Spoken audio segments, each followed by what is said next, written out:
Laisse que le ciel s'ouvre maintenant et qu'une parole et avec notre Dieu soit prononcée sur la vie de quelqu'un. Fais de ton serviteur un canal par lequel tu vas accorder des choses spirituelles à ton peuple ce soir.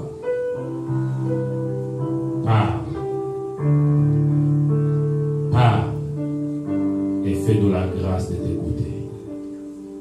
Au nom de Jésus. Amen. Amen. Pendant que nous recevons l'homme de Dieu, nous acclamons le Seigneur pendant que les pasteurs s'approchent. Amen. Amen. Nous sommes bénis au travers de cet homme. Qui était là les avant-midi? Est-ce que vous avez été bénis? Gloire à Dieu. Nous allons encore être bénis. C'est pourquoi je laisse la parole à l'homme de Dieu pour qu'il nous donne ce qu'il a reçu de la part du Seigneur. Amen. Bien-aimés dans le Seigneur, shalom. Nous allons prendre notre thème de ce soir. Préparer l'avenir. Ou prépare l'avenir.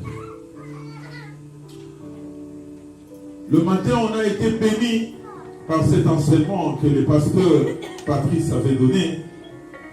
J'étais fortement émerveillé. J'étais d'ailleurs touché et je lui ai promis de prêcher ce message là où je vais aller à Denver demain dans la matinée. C'était vraiment, ça m'a fortement touché. Les sources de gloire, comment tu peux accéder à la gloire et aussi comment tu peux perdre la gloire. Ça m'a fortement touché. Et ça m'a préparé justement à prêcher ce soir. Comment préparer maintenant cet avenir que nous avons? Bien aimé, chacun de nous a un avenir. Mais tu dois le préparer. Chaque enfant a un avenir. Mais tu dois préparer cet avenir afin que ce soit un avenir de gloire. Et que Dieu affermisse aussi cette gloire-là par sa grâce. J'aimerais que nous puissions lire d'abord un texte dans Proverbe chapitre 6, versets 6 à 11. Proverbe, chapitre 6, versets 6 à 11. Nous lisons dans la parole de Dieu, on nous dit: va vers la fourmi paresseux, considère ses voies et devient sage. Elle n'a ni chef, ni inspecteur, ni maître. Elle prépare en été sa nourriture. Elle amasse pendant la moisson de quoi manger. Paresseux, jusqu'à quand seras-tu couché? Quand élèveras-tu de ton sommeil? Un peu de sommeil, un peu d'assoupissement, un peu croiser le main pour dormir, et la pauvreté te surprendra comme un rôdeur, et la disette comme un homme en arme. Ce qui m'intéresse, c'est le verset 8 où la sagesse nous dit: elle prépare en été sans nourriture.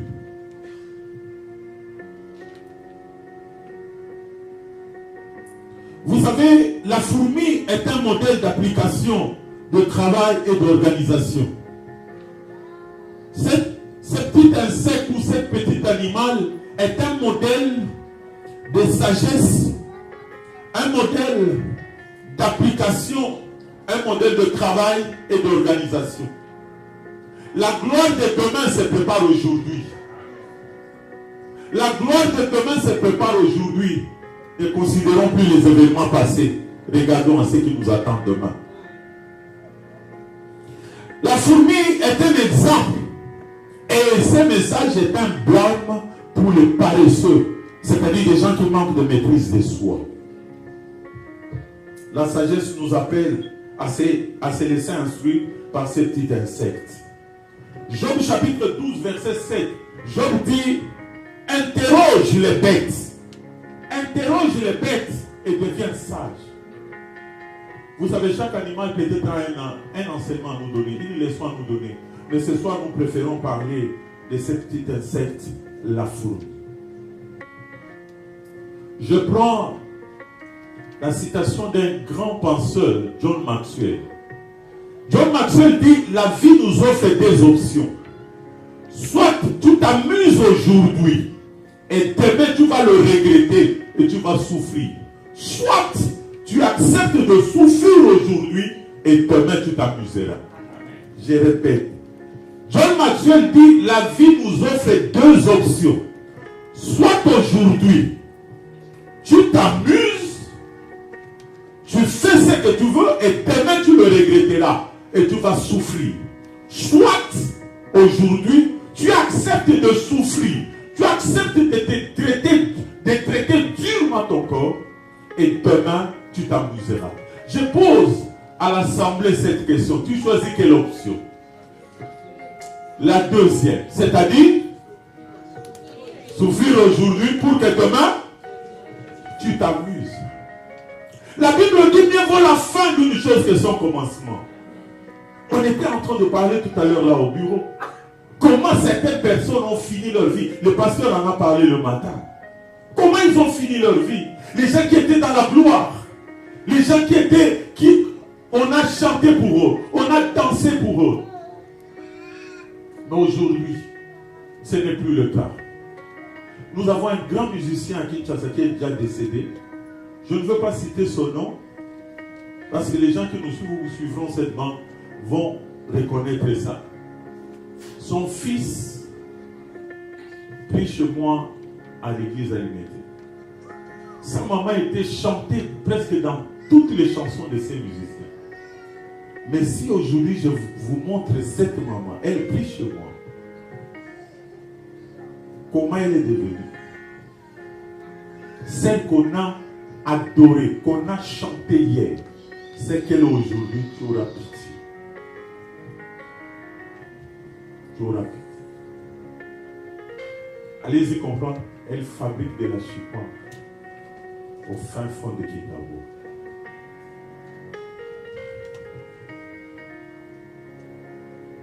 Bien-aimés, préparons l'avenir.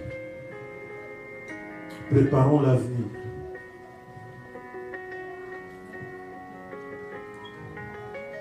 Et j'aime bien encore un autre penseur, Henri Bergson. Henri Bergson. Si vous allez écrire Henri Bergson, il a dit que l'avenir ne soit plus ce qui va arriver, mais ce que nous allons en faire. Que l'avenir ne soit plus ce qui va arriver. C'est-à-dire, tu attends que les choses arrivent. Tu attends que les événements arrivent. Non, c'est ce que toi tu vas en faire aujourd'hui. Bien-aimé, tu peux faire ton histoire. Tu peux faire ton histoire ici dans ces pays. Et qu'on te connaisse. Et le jour où tu rentreras au Congo ou en Afrique, que les gens te louent, que les gens t'acclament, que les gens voient tes bonnes œuvres et glorifient Dieu qui a transformé ta vie et que tu es devenu une source de bénédiction pour les autres. Bien-aimé, la fourmi nous enseigne dans Proverbe 13, verset 4, seuls les hommes actifs s'engraissent. Proverbe 13, verset 4. Je traduis ça de l'hébreu en français. On dit seuls les hommes actifs s'engraissent.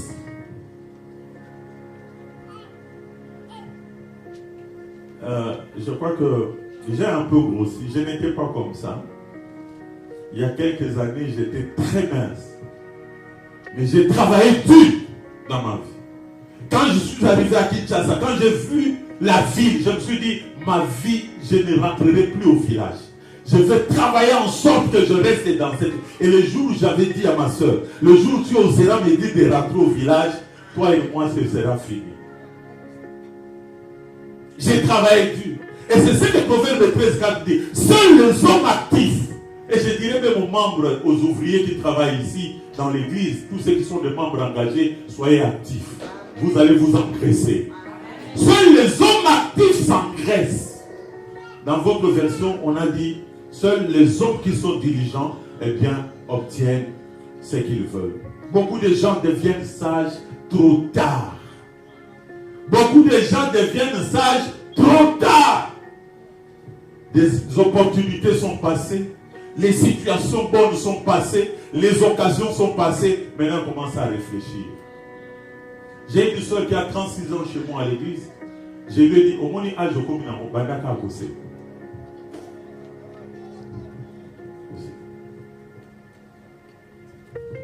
Pour ça, souffrir. Est-ce qu'il y a quelqu'un qui a compris? Elle est devenue sage trop tard. Il y a un frère qui l'aimait. Il y a un frère qui désirait vraiment la prendre en mariage. Mais cette sœur-là n'a pas voulu. Oh, ce frère-là n'a pas mon niveau. Ce frère-là n'est pas mon genre. Mais combien voulez-vous de gens? Il n'y a que 2 genres. Masculin et féminin. Tu veux encore quel genre? Il n'est pas ton genre. Quel genre tu veux?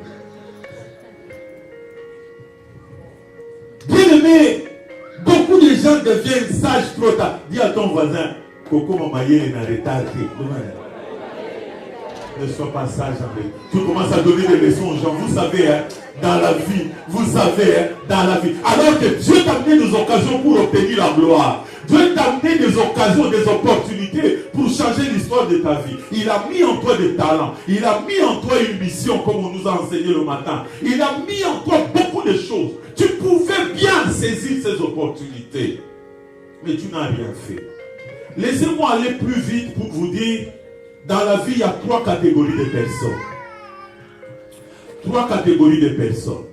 La première catégorie, c'est ceux qui ne voient pas. Ils ne voient pas. Par exemple, Agar était devant. Il y avait de l'eau devant lui. Son fils pleurait. Agar ne voyait pas cette eau-là. Et il voulait aller abandonner l'enfant pour aller aussi mourir dans son coin. Mais Dieu lui dit, regarde, juste là à ton côté, il y a de l'eau. Il y a ceux qui ne voient pas. Les serviteurs d'Élisée, vous vous rappelez, ils étaient entourés par des chars, mais il dit à Élisée, ici, nous allons mourir. Élisée lui demande à Dieu, Seigneur, fais qu'il voie. Et quand il a vu, ceux qui étaient avec eux étaient plus nombreux, plus puissants que ceux qui étaient avec ce roi-là. Première catégorie, les gens qui ne voient pas. Mais pourquoi ils ne voient pas? Simplement parce qu'ils ne regardent pas. Vous savez, ici aux États-Unis, il y a des gens qui ne voient pas. Il y a des gens qui ne voient. Ils sont aux États-Unis, mais ils ne voient rien. Ils continuent à pleurer. Vous avez pleuré en Afrique. Vous avez pleuré au Congo. Vous venez encore pleurer ici. Avec toutes ces opportunités. Hey, maman. Bien aimé, ces pays, c'est un pays. Je ne sais pas. Qu'est-ce qui manque ici dans ces pays? Les écoles, les formations, toutes sortes de choses. Mais on ne sait pas préparer sa gloire. On ne veut pas préparer sa réputation. Son éclat. Je prends éclat. Éclat. Deuxième catégorie de personnes, ceux qui voient et ne font rien. C'est la plupart des Congolais que j'ai trouvés ici. Ils voient des choses, ils ne font rien. Ils ont peur, ils doutent. Et troisièmement, ils manquent d'informations. Tout à l'heure, là, on parlait avec le pasteur Patrice. Les gens qui manquent d'informations.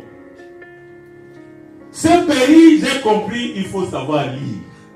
Il faut savoir bien lire. Dans ce pays, tout est possible. Si tu es entouré par des gens qui sont du même niveau que toi, c'est fini pour toi.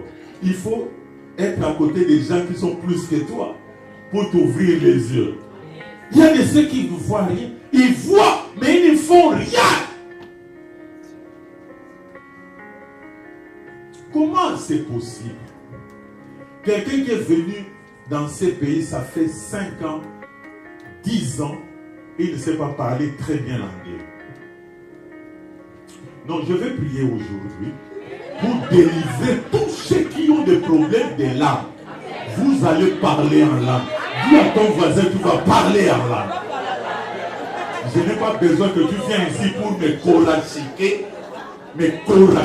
Korapapa. Non. Ou des chants d'abaliser, chabababa. Non. Tu vas parler l'anglais. Très bien l'anglais. Imagine-toi, c'est ton enfant qui parle plus que toi. Et tu n'as même pas honte. Ton enfant qui te traduit. Je suis à côté d'un frère à Champagne. C'est sa fille qui nous interprète. Qu'est-ce qu'il a dit là? Alors l'enfant nous dit, papa, il a dit ça. Alors le papa, il a qui regarde sa fille. Bien aimé, dis à ton tu vas parler en langue. Aujourd'hui, ta langue va être délivrée. Je veux te délivrer. Pourquoi tu ne fais rien pour la langue? Pourquoi tu ne fais rien pour la langue? Et tout ça aussi, nous avons fait un constat, c'est parce qu'on est trop entouré aussi de nous seulement. Nous vivons qu'entre nous. Nous devons aussi côtoyer d'autres communautés, parler avec eux. Est-ce qu'entre vous, vous ne pouvez pas parler l'anglais?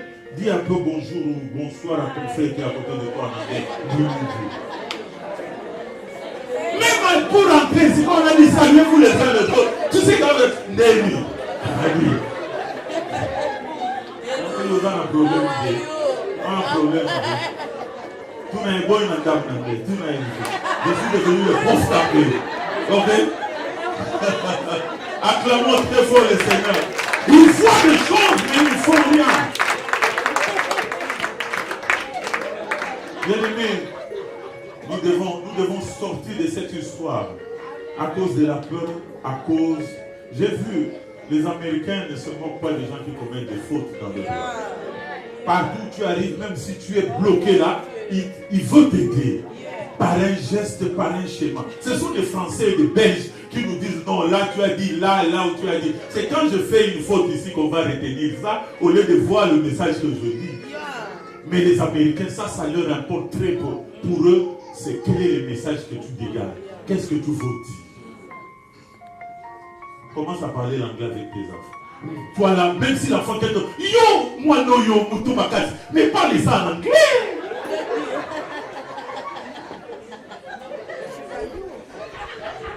Voilà, même ici, je crois, il y a des enfants qui parlent anglais, mais ils entendent leur maman parler en français ou en lingala.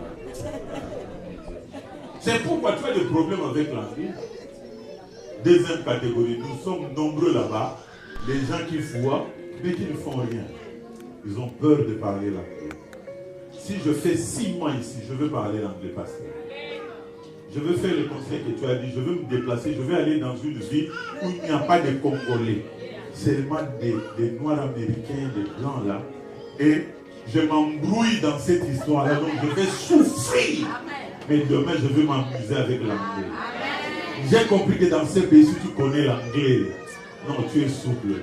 Tu peux tout manger, tu peux tout acheter, tu peux écrire, tu peux faire des choses, tu n'as pas de limites. Mais si tu n'as pas la langue, tu es limité. Tu es limité, bien aimé. Ce ne sont pas des problèmes de démons. Tu es limité à cause de l'anglais. Sois délivré au nom de Jésus. Sois délivré.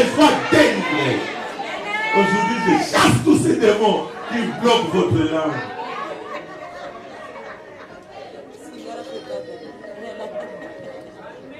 Vous savez, un pessimiste, il voit une difficulté dans chaque opportunité.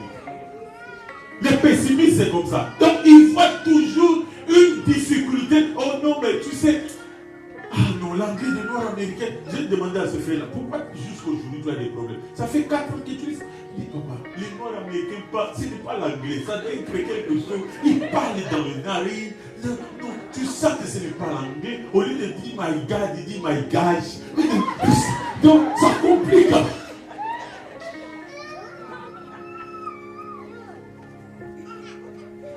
Mais les optimistes voient dans chaque opportunité, ils voient des opportunités dans chaque difficulté.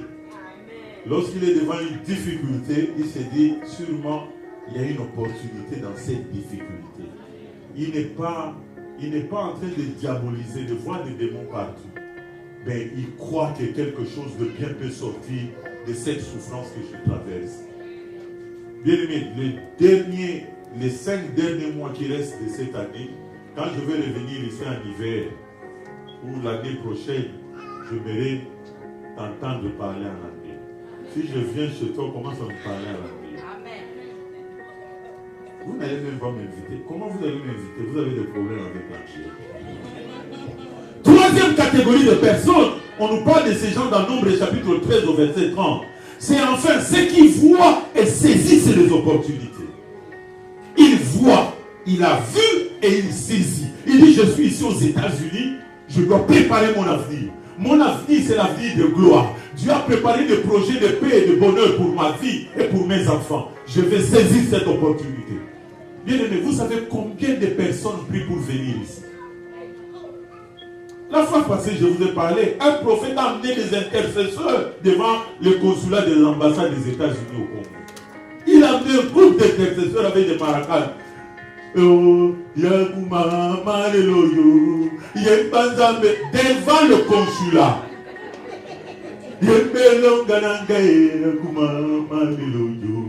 Oh Dieu, oh Dieu, aujourd'hui, Dieu, tu vas ouvrir la porte à notre prophète. Le prophète est entré.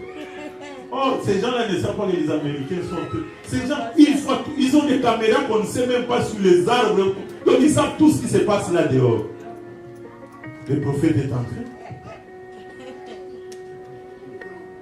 Devant le consul. 2 questions seulement. Il lui a dit, monsieur, vous n'êtes pas qualifié. Cette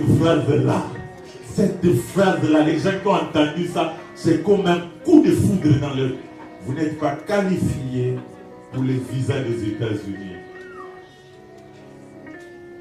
Si vous avez besoin de faire un recours, le papier est là, faites un recours, mais pour l'instant, vous pouvez disposer. Merci, messieurs.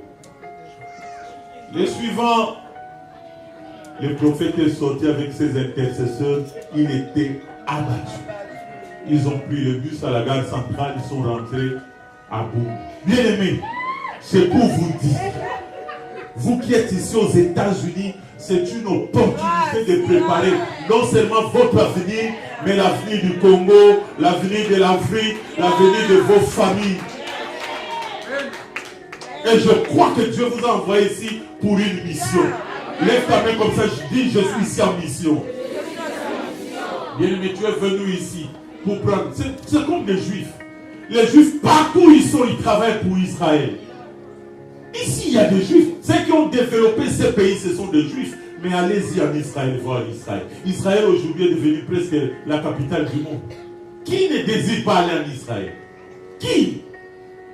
Les avions descendent dans un petit pays de 250 km de long, de 160 de largeur. Mais tous les avions du monde descendent là-bas. Quelle richesse! Et ils travaillent pour leur pays. Moi, je ne vous dis pas d'être égoïste, mais je crois que la gloire que Dieu vous donne. Vous savez, si vous allez aujourd'hui à Kinshasa, ou au village, ou je ne sais pas, au Congo, à l'intérieur du pays, vous arrivez là. Le fait qu'on sache que vous venez des États, vous savez que d'abord la gloire seulement, la gloire d'être ici aux États-Unis, la gloire seulement d'être venu ici. Vous savez qu'il y a une gloire sur ça. Non, vous savez, quand je rentre au Congo, il faut voir comment les amis viennent.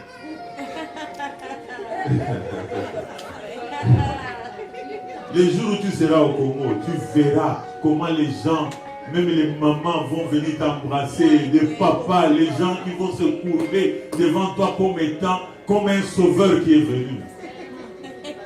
Tu as une gloire. Être ici aux États-Unis, c'est une gloire. Vous êtes dans un pays le plus puissant du monde. Comment le pays le plus puissant du monde ne peut pas faire des gens de plus puissants? La gloire de position. Vous êtes seulement par votre position ici, comme on nous a parlé le matin. Le fait seulement d'avoir une position dans... Moi je dis seulement, il y a des endroits où dès que vous êtes à cette... Même à Kinshasa, les gens qui habitent Lemba, qui habitent Gombe, Lingwa, ils ont une certaine gloire. Quand tu dis non, on va dans la Kalouka, on commence déjà à te suspecter. Tu dois être au milieu de Koulouna, de tout ça là. Il y a même des quartiers qui ont de gloire à Kinshasa. Mais c'est que je vous dis la vérité. Il y a des garçons qui ont été aimés par des filles simplement parce qu'ils habitent à Gombe, parce qu'ils habitent à Limité, parce qu'ils habitent à Tela. Mais quand tu parles, non, j'étais à Kingawa, là, on fait... Ah, oh non, Maloué Katissé. Mais c'est comme ça. C'est pas moi qui l'ai établi, c'est les pasteurs qui viennent de prêcher ça. Et aujourd'hui, ça m'a ouvert même les yeux. Ça m'a ouvert les yeux. J'ai compris que cette gloire, ça dépend des positions. Et aussi, ça dépend des lieux où vous restez. Des territoires où vous occupez. Et être ici aux États-Unis, c'est un endroit où vous devez en profiter. Les opportunités ne sont pas synonymes de facilité. Les opportunités ne sont pas synonymes de facilité. Ici aux États-Unis, tout ne vous sera pas facile. Il faut se battre. Travailler la nuit, travailler le jour, combattre, économiser, payer tout le temps la dîme, soyez fidèles à l'église et Dieu commencera à vous élever. Dieu verra votre fidélité, il commencera à vous élever. Il commencera à vous bénir parce qu'il voit en vous la bonne volonté. Oh, David avait prié que la bonne volonté me soutienne. Donne-moi un esprit bien disposé à la gloire. Bien-aimés dans le Seigneur, bien qu'il y a de vraies et de fausses opportunités, mais nous devons compter sur Dieu pour aller de l'avant. Alors pour ça, comment planifier son avenir rapidement ou comment préparer son avenir sans faire de faux pas? Comment préparer son avenir sans faire de faux pas? Vous savez, il y a des gens qui préparaient l'avenir, mais ils ont fait de faux pas. Et le pasteur nous a parlé de ça ce matin. Je mérite toujours me référer pour que nous ayons un fil qui nous conduit, que tous les messages de cette conférence nous aident à dégager des grandes leçons pour l'orientation future. Il y a la gloire bien sûr du diable, la gloire que les diables donnent et la gloire de Dieu. Nous ne nous préparons pas dans le chemin de la facilité pour que le diable nous donne sa gloire. Non, on se prépare pour la gloire de Dieu. Amen. Comment préparer son avenir sans faire de faux pas? D'abord, notez ceci. Tous ceux qui veulent être comme Dieu, tous ceux qui veulent avoir la gloire de Dieu, ceux qui ont la promesse, ceux qui ont la vision de grandes choses, ils doivent planifier leur temps.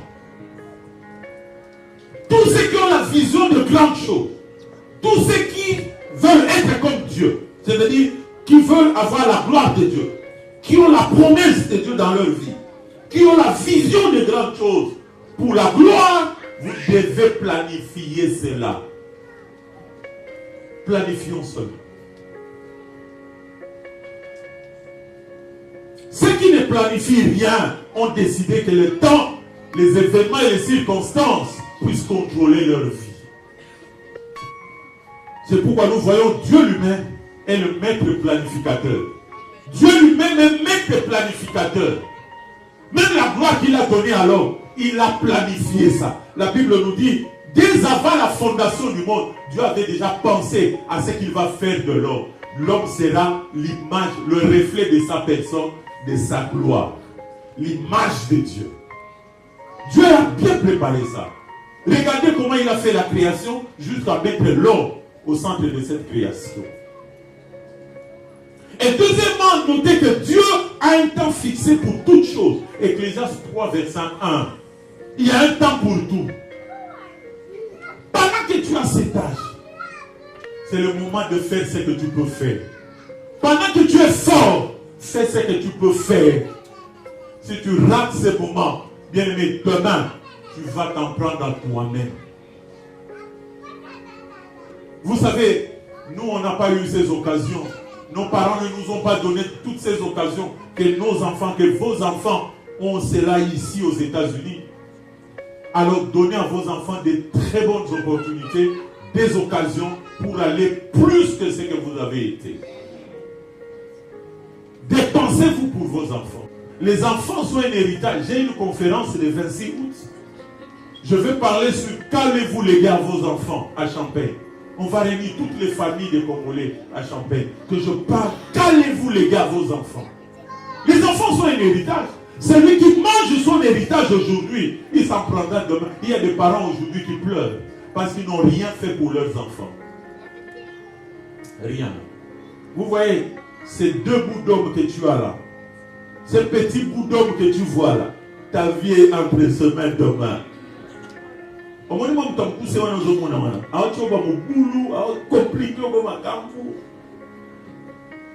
C'est demain celui qui va t'amener à l'hôpital.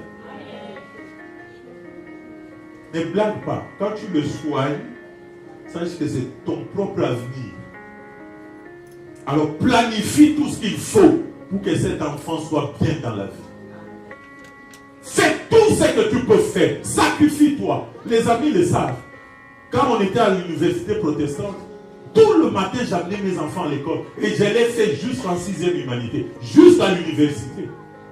Celle qui est devenue médecin, que le pasteur Patrice avait aidé lors de son inscription pour rassembler les dossiers et tout. Elle est aujourd'hui médecin. Mais vous voyez ce qu'elle me fait à la maison. Je suis étonné. Dès qu'elle a son salaire, il vient de mon papa. Qu'est-ce que tu penses que je fasse? Non, demande à ton mari. Il dit oui.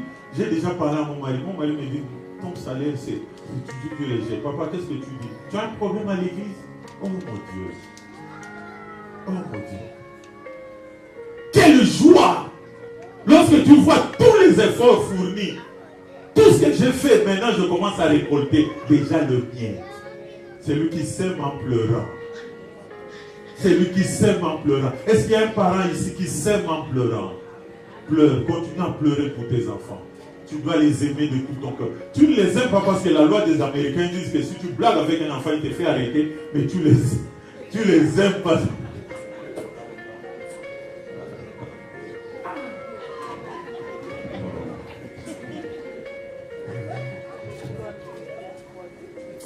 Est-ce qu'il y a des gens qui ont leurs enfants ici? Regarde cet enfant, dis-lui, tu es une partie de mon avenir, de ma gloire. Dis-lui. Dis-lui.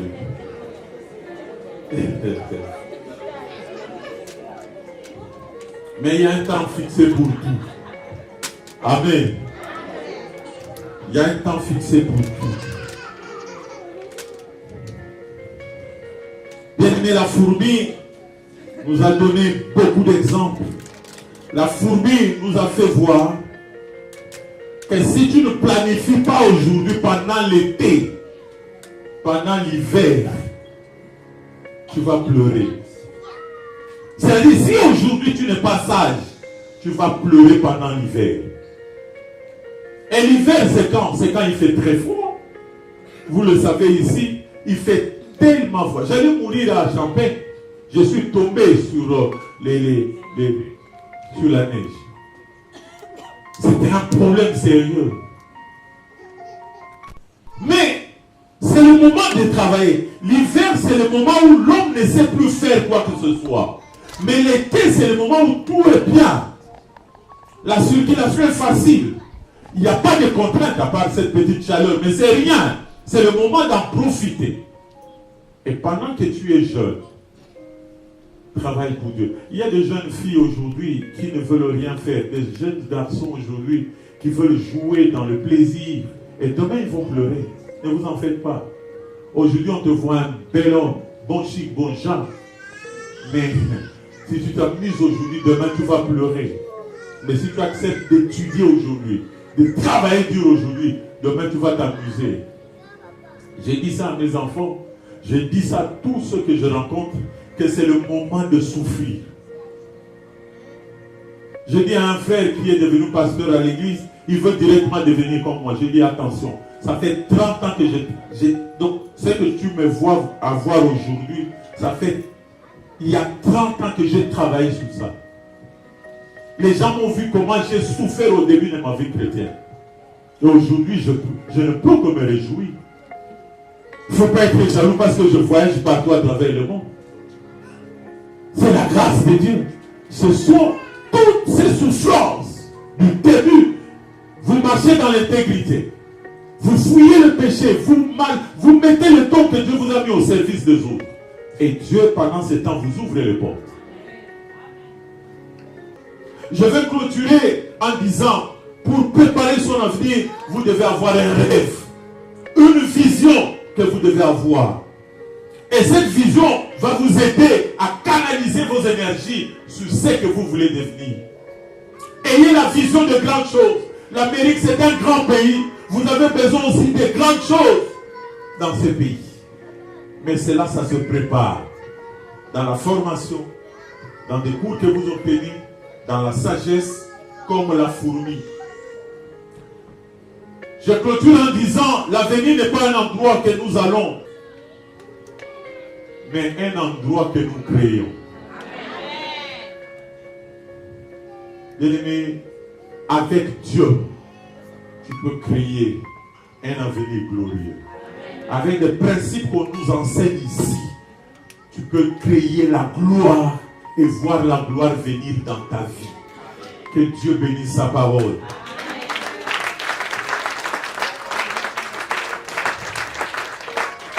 Baissons nos têtes. Si tu as besoin de la sagesse, tu as des visions, tu as des choses, tu as à cœur d'accomplir quelque chose, mais tu sens que seul tu ne peux rien. Tu veux que Dieu t'accompagne et te donne la gloire. Tu t'approches ici. Tu vas demander à Dieu la sagesse. Tu vas demander à Dieu d'ouvrir devant toi les opportunités. Tu vas demander à Dieu de te soutenir. Celui qui a besoin de relever le niveau de sa famille. Il voit que sa famille se trouve dans l'humiliation. Il voit que sa famille se trouve dans la honte. Mais il pense qu'avec lui, la famille peut restaurer encore l'image. Il peut relever la honte. Il peut enlever l'opprobre qu'il y a dans sa famille. Tu as une vision, tu as une mission. Tu as un fardeau. Quand tu regardes ta vie, quand tu regardes d'où tu viens, tu te dis, Seigneur, fais-moi voir ta gloire. Ozali nzambe, nzambe ya tango. Ozali nzambe, nzamba makoki. Eloko nini olembana nangwe. Uta mokili ebanda. Alikambo nyonso zanga jamais solution. Eloko nini oloba esale mate. Yango na epana yonkolo. Osalelanga bikamwa na yo. Soki pe ngongango ekoki te. Otata elembo ya kimia na motema na ngai yawe. Aye, naye, naye, kolo naye, naye, aye. Malade nini obikisaka te. Obola nini osilisa te. Mobali nini oboya abala. Mwasi nini oboya abota. Mwana kelasi nini oboya asilisa. Esale mate pe na yoka te. Yango na pana yokolo. Osalelanga bikamwa na yo. Soki pe ngongango ekoki te. Otata elemo ya kimia na motema na ngai yawe. Yango nasengi na yo. Kolo Yesu longisa ngai. Nasengi na yo. Kolo Yesu ngengisa ngai. Ngai na lele yo. Kolo Yesu ngengisa ngai.